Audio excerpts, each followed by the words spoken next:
Hello, my fellow Extraordinary Americans. I'm Cosmos Dar, and this is Extraordinary America. What is Extraordinary America about? You see, American identity is about freedom, the opportunity for a better life, and the pursuit of happiness. However, most Americans are not free when it comes to the financial front. Most Americans are suffering from financial slavery due to loss of jobs, stagnant wages, inflation, and debt of all kinds. Wealth and income inequality runs rampant across America, and the middle class is all but disappeared. So what is Extraordinary America about? Extraordinary America is about the abolition of financial slavery. It is about the financial freedom of the 99%. It is about the nation of immigrants and descendants of immigrants awakening and unleashing the extraordinary within themselves and setting themselves free. The path to financial freedom is through entrepreneurship and investing on the light side. It is about financial education, not only when it comes to money in the monetary systems, but also in regards to how to start a business, investing, especially when it comes to precious metals and real estate. In this podcast, I interview guests, many of whom came from humble beginnings, to see how they did it and how they attained financial freedom in their own lives and how they did business. And it is my hope that you will be inspired and you will want to awaken extraordinary within yourselves and realize the American dream. Once again, welcome to Extraordinary America. Welcome back to the show, my fellow extraordinary Americans. For today's guest, we have Sue Ryan.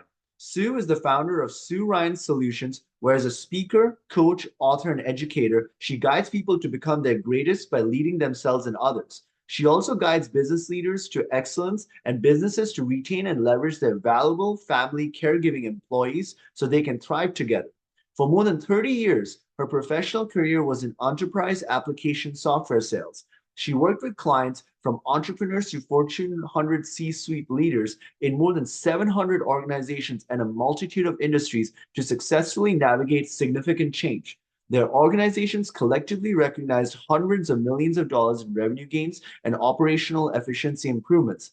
Sales and operation teams consistently delivered results-driven and record-breaking performances. She has worked with clients such as the International Monetary Fund, Tribune Media, Marriott Hotels, the World Bank, and John Deere. She's an extraordinary American, and I'm glad and honored to have her on this show. Sue, are you there? I am. Sue, thank you so much for taking the time to do this podcast with me. I'm really grateful. So, can you tell me and the audience a little bit more about yourself, your background, and how you got started? Sure. My original background, and thank you so much. And thank you also for inviting me. I appreciate the opportunity to share with others because where I am in the season of my life now is opportunities to share to help others. And my background, my professional background was in enterprise application software. For many years, I started out designing it and I ultimately ended up in the sales of it. And so the lens that I have in supporting businesses is helping their operations run. And so I understood very well how the business operated. And because I was in sales, one of the gifts that I learned that has helped me in all areas of my life is tying together what people are challenged with what they're trying to achieve so that everybody in the organization is in alignment. So that was kind of my professional background. In parallel with my professional career, I was also in roles of family caregiving support. It kept being brought into my life. It's not a job you apply for as a family caregiver, but multiple journeys with family and loved ones. And often it was nobody knew that I was doing that. I couldn't bring that into the workplace. So there is all of the work going on and all of the family caregiving going on. And so now I'm in the space where I can be sharing about that and taking the things that I've learned over the years, both on the business side to help businesses understand how to support family caregivers and help the profitability of their business and employee satisfaction and retention, as well as helping family caregivers navigate their journey. So I'm in a place where I have the opportunity to really give back for so many people who've leaned in to support me over the years. So Sue, this is actually pretty interesting, guys, because a lot of people who are successful in business, they have a hard time balancing their professional and career lives with family altogether, and it requires a certain character traits. But before I go deeper into this, I wanted to ask, what was your overall strategic vision over these decades, which got you to do a combination of business and as well as family caregiving? Sure. What I will say is it was never a part of my strategy in my early years to bring both of those together. It was that over the course of time, as I kept growing in my professional career and family caregiving roles, including my dad and my grandmother and my husband and other loved ones, those caregiving roles kept coming into my life in parallel with my professional life. I recognized that when something keeps coming into your life, it's there to do something with. I kept gaining experience and I wanted to be able to help other people's journey be faster and easier than mine was. But in parallel with that, on the professional side, it was that I was really passionate about simplifying how businesses would operate and put in solutions that were in alignment with what they were doing. As that came into one of the impacts of their business profitability and performance and satisfaction being the quietness of them not knowing about how many caregivers there are in their business, as well as some other demographics like wounded veterans and special needs, that raising that to their level of awareness became what my purpose and my strategic vision was. So it's been in probably, I would say, the last 6 years where there's been more strategy in my vision to bring those together to help the world. So, Sue, as a continuation of this, what is like the motivating factor that drove you to family caregiving in addition to your professional life? Like, what is that why that like made you do what you're doing, which allowed you to like create a balance between these two worlds? Sure. So technically, the why of the family caregiving, I didn't choose it. It kept coming to me. I had loved ones who needed a family caregiver, and it was me to be their family caregiver. And when that kept coming to me, as I was learning, because my early journeys were just brutal, I didn't know what I didn't know. I was frustrated and overwhelmed and sometimes frightened. And yet I kept learning, and I recognized that there were a lot of people when they were in their early roles, they were the same place I was. They didn't know what they didn't know. And as the more I was in the caregiving role, the more I felt called to help other people on their journey to make it easier because I had learned how to navigate both of those roles in parallel. And so it became something where I said, I'm going to continue to go ahead and whatever those roles are, to go ahead and navigate them, but now use them more as, in a way, a platform to show people that they too can do this, but also give them the resources to know how. So, so Sue, like during your time doing in the family caregiving and Uh-huh. also like professional life, like what is the biggest lesson you learned over this time regarding just like people and business and just like taking care of families and all of that? The number one lesson I would learn is nothing that's about leadership and nothing that's necessarily specifically about caregiving. It is about self-care. The number one thing I learned is that it is so easy for us to shave off parts of ourselves in order to care for others, whether that's in our professional lives or in our personal lives. And nobody else can care for us. And the more demands we have on ourselves and the level of performance we want to be able to have, whether that's professionally or whether it's supporting our loved one, we can't be at our very best if we're not caring for ourselves. And so I learned the hard way because, of course, I kept shaving off things and shaving off things, and one day woke up and it was like, wow, I haven't cared for myself. Once I learned that caring for myself because nobody else can is the highest of the priorities and focused on that so that I could be my very best, whether I was in a role of caregiving or a professional role or any other life, it allowed me to put things in context and perspective. And it opened the door for me to ask permission from other people for help, to give myself permission to ask others for help Mhm. and not have to journey alone. And so many years where I felt I needed to, or there wasn't another option, I want people to know that that's not what it is. And I learned that. So I would say learning self-care and then being able to bring that into the other roles of our lives and prioritize it so that we can bring other people into reaching out for help and supporting us. And it helps everyone. So Sue, like self-care involves a lot of things, right? There's like the physical component where we have to take care of our health, but a lot of times, a lot of people go through emotional and mental stress and trauma, Sure. and so and sometimes it's like a spiritual thing where they have like an inner void. So from your perspective, does caregiving involve all of these factors in a holistic way, or and how does it affect the business life from the personal life from your That perspective? is such an excellent question. Thank you for asking that. Self-care is kind of like, it's more like a label. It could be any number of things to different people. And for some people, self-care involves a tremendous amount of self-reflection, and they'll be taking a spiritual path that they perhaps hadn't explored, or they'll step back into something they had stepped away from because they had so much else going on, and they said, well, I'm just going to shave that off. So that spiritual component of it is something that can be very valuable for some people. And then part of it is your own physical health, is that nobody can take care of yourself for yourself. And so it's focusing on your own health. It's focusing on getting sleep. It's focusing on actually you going to the doctor. When you're a family caregiver, it can be very difficult to get your care receiver to the doctor. And you're like, well, it's so much work, I'm not even going to bother to take myself.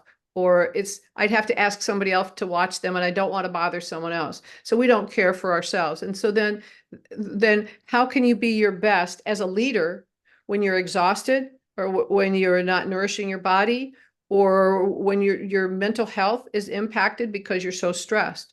And so it's looking at, and the way that I would say I would prioritize it if I were someone trying to figure it out, is become reflective. Where in your life do you see the things that are stressing you? Where are you struggling the most? Where are you giving of yourself more than you actually have access to? And just kind of become aware during the day. How are you feeding and nourishing yourself? When are you resting? How are you focusing on yourself? And where are you not getting care that would be valuable and is important, that you would, if under normal circumstances, you would reach out to, and how do you prioritize that? No, totally, Sue. Like self-care is such it's like a comprehensive understanding of so many different factors. But from your perspective, what do you think is the biggest challenge that people face when it comes to like taking care of themselves and at the same time like handling their professional and career lives and their business lives? Mhm. Sure. How And again, people another great question. One of the things that's a real challenge is that many people, and I've talked to so many people about this, is they feel guilty caring for themselves when there are so many other people to be caring for. When they're a leader, they have their teams to be caring for. When they're a team member, they have the other team members to be caring for. When they're a family member, they have other family members. And yet then they also, when they're a caregiver, they have their care receiver. So they take on the responsibility of caring for so many other people, and they know that they can control getting a few minutes here and there by not caring for themselves. So they deprioritize, or they feel guilty taking care of themselves when they have so many other people to care for. And what happens is you do a little bit of that at a time, and then you're like, oh, I shaved off 5 minutes here. I bet I could shave off 5 more. So you quit thinking consciously and recognizing that you're actually doing that, and you keep shaving it off and shaving it off. And other people are not looking at you going, now, did you make sure you ate breakfast this morning? So it's not something where other people are necessarily observing it. Where they observe it is that when you're a leader and there's a meeting and something happens, and you respond in a way that you normally wouldn't, or when you're exhausted and you can't be thinking as clearly, or when your loved one does something and you snap at them instead of being compassionate and empathetic with them. So there are signs for all of those issues that can be coming up. It's being aware of them and being in the right space to recognize it's not something to feel guilty taking care of yourself. It's something to show self-love is not selfish. It's self-love. I mean, self-care is not selfish. It's self-love. So, when you're talking about self-love, I think of the word empathy, right? And so, Yes. like in my mind, empathy is like you take care of yourself, but you also take care of the other people around you, and then you understand other people's pain. But from your perspective, how do you view empathy and its application to business in general? And the way that I define empathy is that I feel what you're feeling, is that it's like I'm associated, I'm in your pain, or I'm in your joy. I'm in what you're going through. And from that space, from that deep space of empathy, especially on a leadership side, when we're in business, it's I want to be there, or I choose to be there to walk alongside with you. Let's work through this together. Let's be there together. When you're having a challenge, finding ways that I can be supporting you, or getting other resources to be able to support, so that we have the outcome that we're working toward, as opposed to just saying, well, figure it out. Come back when you've figured it out. From the caregiving side, it's getting inside, how are they seeing the world? What are they going through? How do I help them be able to have as high a quality of life as they possibly can where they are? What does that look like? Not from a list of things that I put together that might be something for them to do, but really being observant with them and walking with them. And when I say walking, it's just being in their space with them throughout the day, through what they're experiencing. And that I learned a lot about leadership from being an empathetic caregiver, because when we're in the position of leadership and we're empathetic with those we're leading, and we're not separated from them, but we understand what are they going through in their day in and day out lives. How are they working together as a team? What are the things that they're most challenged by? How can we organizationally put them in the best position, so that we're putting the organization in the best position, and be empathetic with that? And it's also being organizationally empathetic. It's that the organization is here for a purpose, and the organization is here to be profitable and to thrive. How can we be empathetic with the organization itself, so that we're preparing all of the people who are there supporting it to be in their best position, so that organizationally we're achieving our goal, exceeding our goals? So Sue, this is a very interesting conversation because like there's like a perception of like let's say corporate America and a lot of businesses that where if you're doing profits, it's like profits at the expense of the employees and the people. And a lot of people perceive business leadership as cutthroat, where like you can only make all these profits like through through basically making the employees work pretty hard. Like the idea of Amazon comes to mind where like there's like the idea of Amazon making the workers like that. But your idea of business leadership and empathy is a stark contrast. So from your opinion, what are like how do you perceive the two styles of leadership, and what makes this the style of leadership that you're talking about better than the other?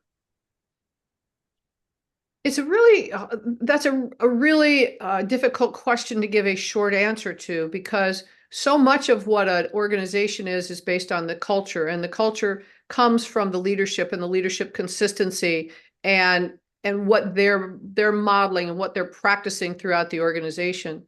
Mhm. Where I would say, when I focus on the concept of what empathy is, it's not a separation in an organization from the leadership to what's actually executing in the individual departments. It's understanding that.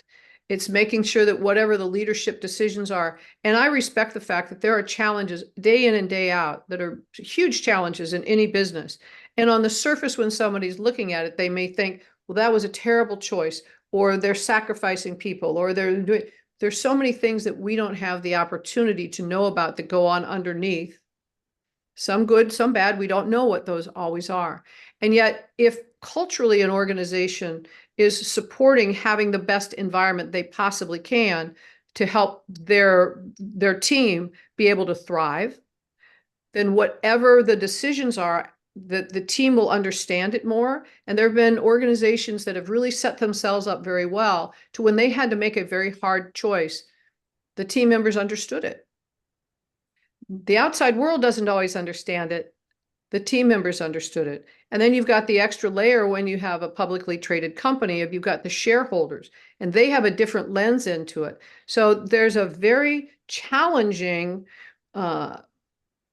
it's not really an ebb and flow, but it's a very challenging decision point for organizations to make, to try to support what the needs are for everyone, and then also be able to message it in a way that everybody embraces it. And that, I don't think, can ever really happens. I don't think everybody that's associated in every aspect of a business is happy with all of the decisions. If organizationally they set a pattern, though, from consistently focusing on the most important things that they can for the success of what they're trying to achieve, then they have good reason for what they're doing, then when they make those hard choices, people understand what they are. They may not agree with them, but they can understand them better. Yes, so the reason I'm bringing this up is because there's like a great perception in America right now that a lot of companies are basically they don't have empathy for their employees. Like they're living paycheck to paycheck, and employees can be hired and fired just like on a whim.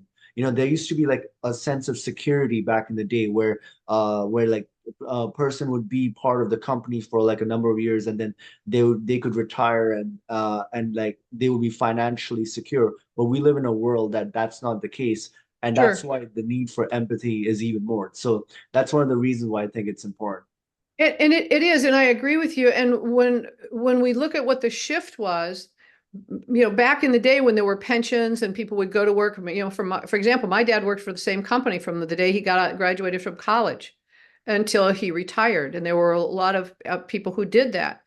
It was kind of on both sides, though. Organizations looked financially at that model, and it was not a sustainable model as businesses went forward. And then you also had employees who they used to feel like, I'm coming to the company, I'm going to stick with them through thick and thin, and I'm going to retire from that company. And then they shifted that the employee loyalty model shifted. And then with technology, the need for someone to be sustained in the same roles that they have or moving through the organization wasn't as necessary. And then we had the explosion of a lot of different kinds of businesses and different industries that were moving forward. So there are a lot of factors that have gone into shifting it. And then when we had the pandemic and people realized that technology now supported them not necessarily being in an in-person environment all the time, and people didn't have the long commutes and some of the other things, and they could, once they figured out how to deal with family and children running around, and it was okay that they were behind the Zoom screen, that they're like, well, I don't see a need to go back to another method. So we have tipping points throughout the time that shift on either side. So there's a catch up on all sides of it. When you get to the lens of empathy, though, when both sides look through empathy at what's going on, they can figure out how to try to make it work together. No, totally. Like I think like change like in the last 40 to 50 years, a lot of things changed. Like there was like the 1950s and 1960s model where the one person could go from college to retirement, just like your father did. And then now in today's world, it's just a vastly different world where there is no security. And now people have to adopt accordingly. But there's like this transition point, right? Where people don't realize that the old ways, like people are still saving for their secure or social security and all of that, but due to inflation, a lot of that is taken away. So, so basically, we're living in a completely different world now. We are, and one of the things that was challenged, and there's a segment of the generations that they planned that their Social Security was going to be their retirement. And at the time they did that, they were using the very best information, and that's the way that it was. And yet that has shifted over time. So that no longer is the model. And now people are not looking at Social Security as being something that is going to be the end all be all and what their retirement is going to be able to be. They're not even sure that it's going to be sustainable over an extended period of time. So that's shifting the perspective. A lot of people stayed in a company because they were going to get a pension or they were going to get something that would reward them staying. Now that that's not there, people are saying, where am I going to get the most money from am I going to do the gig economy and just get a variety of different jobs? Or am I going to go to an organization, and as soon as I find another organization, go to that organization because I can get some more money? No. And the loyalty part of it isn't there. When you have the absence of loyalty as a component, empathy is even more important so that you can work with each other through the challenging times instead of just leaving. No, totally. I couldn't agree more. And so, Sue, if you had to advise somebody on basically starting their own business, and then you had to advise them on the foundations on which that business should be, and the culture on which the business leadership should be based on, how would you go about advising such a person? Like if he or she is starting the company from scratch. If they're starting the company from scratch, make sure they're doing it based on something that they're completely aligned with, that it's something that either fills their heart or breaks their heart, or it's a combination of both. And it's something where they're also in a position that as they get started, they have a team around them of advisors, of mentors, of supporters, so that when they come bump up against something that they didn't know, they've got someone to help them through those rough patches so that they can continue to move forward. One of the things we see is so many people will start a business, and within the first few years, they're out of business because something comes that didn't fit in with their model, and they don't know how to shift what they're doing. They don't know how to take a step back. They don't know whether to push through or not. And with the uncertainties there are in our current economic situation, there are people who are less risk tolerant now. So you want to really understand your own personality type and how risk tolerant are you? If you're going into starting a new business, is this something where you believe that even if you have the outcome not being what you anticipate in the beginning, you've got the alignment and the personality traits to be able to support moving forward. And if you don't feel you have that, then look at a different way of starting up the business or another way of participating with someone else in a business. No, that is great insight, Sue. And yeah, it is important that we understand like the foundations upon which our business is based upon and the culture. Eventually, like it's kind of like a building, right? Like you have to have the foundational structures put in place, and it's got to be based on a solid foundation. And the culture ideally should be based on something where like we treat each other with respect and with empathy, because that's what leads to a more sustainable model in the long term, at least in my opinion. Yeah, and you're exactly right. And your culture and your mission and your vision, and those are the things that sustain you. And it's also the people who are around you. One of the things now, it's so easy to start a business now that there are people who are quick to start a business but haven't really thought down the path of what does that really mean. And not everything is going to be an overnight success. Now, that part hasn't changed for centuries and centuries. But one of the things that's a significant challenge, especially with the uncertainty in our economy, is how do you naturally deal with stress? How do you naturally uh, manage risk? And you want to understand that part of yourself and position yourself with other people as you're putting together a business so that when those stress points come to you, you understand what to do and how to engage other people with it so that you are able to make responsible choices in what you do instead of just freezing up. So, Sue, like from your background is advising business leaders to family caregiving, right? Like now, I wanted to ask you a question based on like on a national context. Like we know that, like right now, our country is in a polarity, right? There's like extreme polarization. So, Yes. from your perspective, with your understanding of empathy, how would you advise your fellow Americans on how to go about treating each other, and and also with regards to like going and starting their own business and everything, like if they had to follow your idea of family caregiving along with like doing the professional life as well? Mhm. Again, that's a pretty big question. And what I'll do is I'll tackle a little bit of it from my perspective of the way I choose to live my life. Is that I choose to live my life um, honoring who I am. I believe that I was brought here for a purpose, and I want to make sure that I'm doing my very best living the purpose I was brought here for. I believe that every experience I have in my life is for me to learn a lesson, for someone else involved in that experience to learn a lesson, and for both of us to learn a lesson. And so I want to make sure that I'm doing my best to represent who I am in the world and my purpose the best I can. And so from that perspective, I choose to treat people as kindly as possible, as thoughtfully as possible, as empathetically as possible. And I choose when I'm involved with other people of from an empathetic perspective is whatever you're going through, how can I be supportive of you?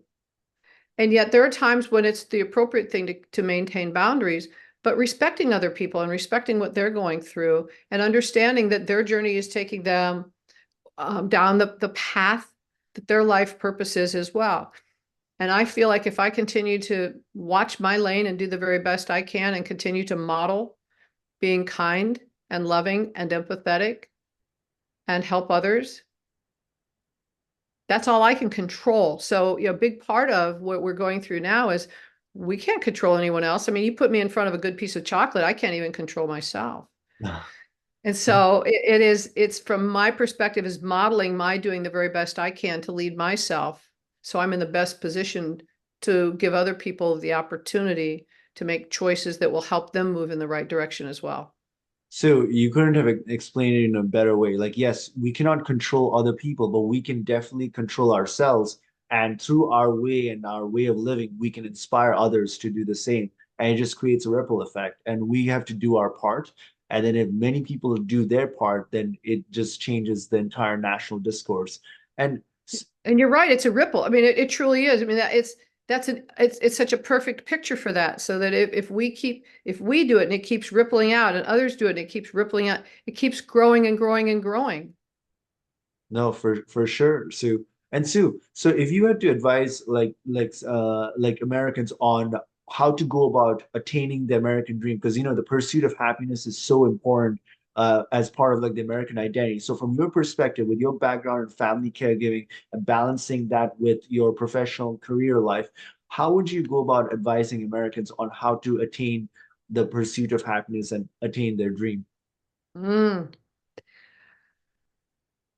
I don't see that as an external, I want to go out and do all of these other things. I see the pursuit of happiness is my self-exploration, my understanding myself, and my living in the way that I choose to, so that I am satisfied and I am happy with what I'm doing. And every single day when I wake up, I choose to be happy. That's not the absence of other things that go on in the world. I created something called massive acceptance and radical presence. And it puts me in the best position to be able to make the choice every day to be happy. And what massive acceptance and radical presence are is accepting exactly what is 100%. We don't have to like it, don't have to agree with it, don't even have to understand it in the moment. It's accepting it without judgment. And if I accept, okay, this is what is, then I can stay radically, fully present in the moment, which is all we really have. When I'm fully present in the moment, I have access to making the wisest choice in whether it's a very challenging moment or a beautiful moment. And from that, I'm not striving to achieve happiness. It's coming through me. Wow, Sue, this is so deep. Like, I need to move into like a process of so radical acceptance and radical. Massive acceptance and radical presence. Wow, like if people did that, then that would basically be like the Jesus Christ version of peace on earth. I mean, yeah, like so Sue, just to elaborate on this, how do you go about practically uh practicing radical acceptance and presence in your life? Mm-hmm. A big change of this, and this actually came to me in my caregiving journey, is when I accept things exactly as they are, then I am not trying to make it be the way that it was. So I'm not trying to force fit it to be something that it's no longer. I'm not fortune telling in the future and trying to make it be something that I want it to be. I'm more in the allowing of, okay, what is meant to come from this? And when I'm practicing massive acceptance and radical presence, it's what do I have control of in the moment? Many of the things that we struggle with in our lives are because we're trying to control things or people we have no control over. So if I focus on what I have control over and I put myself in the very best position with what I have control over, then I can be in a space of peace. I can be in a space of happiness. And that can be a very challenging moment or a very challenging experience. And yet I'm not trying to have it be something else. So I'm missing what's in the moment. So when we are this, we maximize the potential of every single moment we have. So, Sue, I mean, I would want the audience to understand that yes, radical acceptance and radical presence is the way. Massive acceptance, yeah, massive acceptance, radical presence. Massive acceptance and radical Yep. presence. Yeah, like that is like it is difficult to do, but if you do it, I mean it's simple, but it's like once you start practicing it, like it just yields so many results. And like you have to come from a state of calm, non-attachment to attain that state, you know? And I quit trying to solve problems that aren't mine to solve. And I quit trying to force an outcome that's not mine to force. And I have more focus on the outcomes that I do have responsibility in. And I also am able to see myself more clearly. And I give myself tremendous amounts of grace. I don't feel like I should be all these other things. I recognize when I'm being stressed so that I have the ability to make a choice to bring someone else in or to do something else instead of being going, I can figure this out. I can do this. I can do this. I can do this. When clearly I know that I can't, I'm not qualified, and exhaust myself and others. And it just simplifies so many things in life. It's not the absence of conflict. It's not the absence of challenge, but it also is the inclusion of joy. I mean, this is amazing, Sue. And Sue, I wanted to ask you, can you tell me and the audience a little bit more about your about Sue Ryan Solutions and the premise of how you got this started? Sure. My focus is helping people become their greatest, leading themselves and others. And everything I do is surrounded with that, whether it is working with leaders who are emerging in an area or they're an emerging leader, whether it is helping people intentionally navigate changes in their lives, or whether it's a business who is focusing on employee retention and workforce management and having the best working environment they possibly can, and not recognizing that there's a segment of their employee base who can continue to add much more value if they were recognized. And then finally, the family caregiver. I've created programs. I created a program called the Caregiver's Journey, and I walk family caregivers through the entire caregiving journey from beginning, where I call it the caregiver's primer, things that are going to happen either beforehand or when they first begin, to moving forward after their caregiving, not necessarily their grieving journey, has ended. And it helps people step through that entire journey. And again, it's all through massive acceptance and radical presence. So my lens is intertwined with all of that. It's people finding the ways to become their greatest, leading themselves and others. That is awesome, Sue. And Sue, is there any projects that you're doing other than this that you'd want the audience to get a glimpse into? Any other projects? Hmm. Uh, I love to come in and speak to organizations, speak to the leadership team. I I love to work with family caregiving groups, and I do workshops. So speaking and coaching and educating are three areas that I focus tremendously on. I'm a passionate communicator, so bring me into your business to talk to your leadership team. Now, I mean, I would advise anybody in the audience to definitely do that because I Sue, whatever you're saying, it's applicable, you know, like it's just common sense. And Sue, how can our audience connect with you and get to know more about you and your work and everything you do? The simplest way is through my website, SueRyan.solutions. So it's Sue Ryan, and then the dot, and then the word solutions. And my email is sue@SueRyan.solutions. That is amazing, Sue. Sue, thank you so much for taking the time to come to this podcast and share your wisdom. Like your the last part about massive acceptance and radical presence, like it has me processing because I realize that this is how we as Americans, like if we practice this as Americans in today's climate, we can radically change all the anger and the hate and everything that is around us. And if we practice a business culture that is based on empathy, then we can create an economy that works for all. And I am really grateful that you took the time to do this podcast with me and share this. And I would definitely want you to come back to this show at a later time. I would love to, and I am grateful that you invested your time in me so that I could invest my time with you, and then also that you're doing this for all of America, for the people you're so passionate about. And I respect you living your passion and helping people be able to step into theirs. So thank you very much. Thank you, Sue, and I appreciate that as well. And I would want to conclude this episode by letting my fellow extraordinary Americans know that, hey, look, there's an extraordinary within each and every one of us, and it's our duty to awaken it and unleash it. Until next time, bye for now. Bye for now.